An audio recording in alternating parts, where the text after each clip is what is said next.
In Their Shoes مارەثۆنێکی ساڵانەیە لەلایەن ڕێکخراوی منداڵی عێراق لە واشنگتن دیسی ڕێکخسترا بوو بۆ کۆکردنەوەی پارە بۆ یارمەتیدانی منداڵانی عێراقی ئەوانەی کە بێ پشت و پەنان.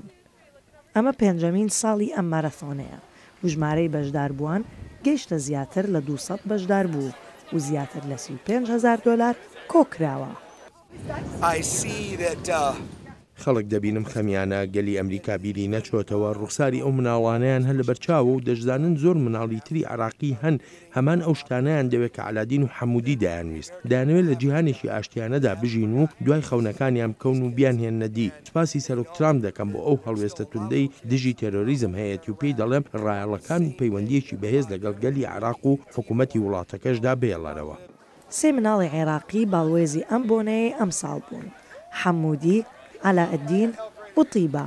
حەمودی تەمەن 15 ساڵ بە منداڵی تەقە لە دەموچاوی کرا لە عێراق کە کوێر بوو و دەموچاوی شێواوە کە لەلایەن ژن و مێردەشی ئەمریکاییەوە بەخێو دەکرێت لە ئەمریکا.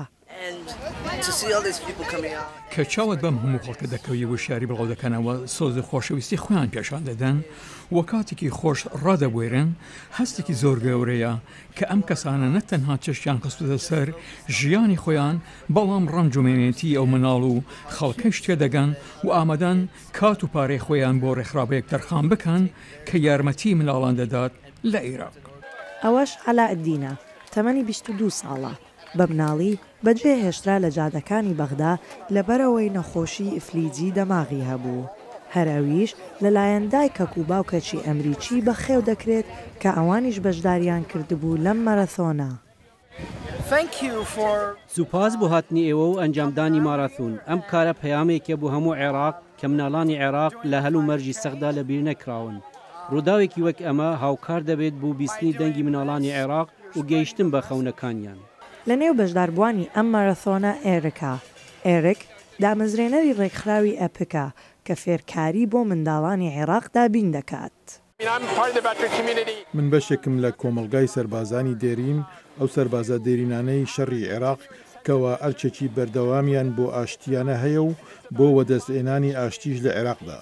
هەروەهاش بۆ ڕێزگرتن لەو هاوڕێیانەی کەوە کوژراون و بریندار بوونە لە پێناو ئاشتیدا کەوا ژیانیان بە فیڕۆ نەبەخشی بێت و هەروەهاش بۆ ئەوەی ئاشتی لە ئەکامدا لە عێراق سەقامگیر بێت.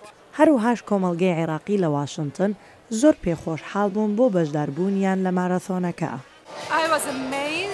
من سرم سوورماوە بە ژمارەی ئەو ئەمریکایانی کە ئەمڕۆ بەشدار بوون.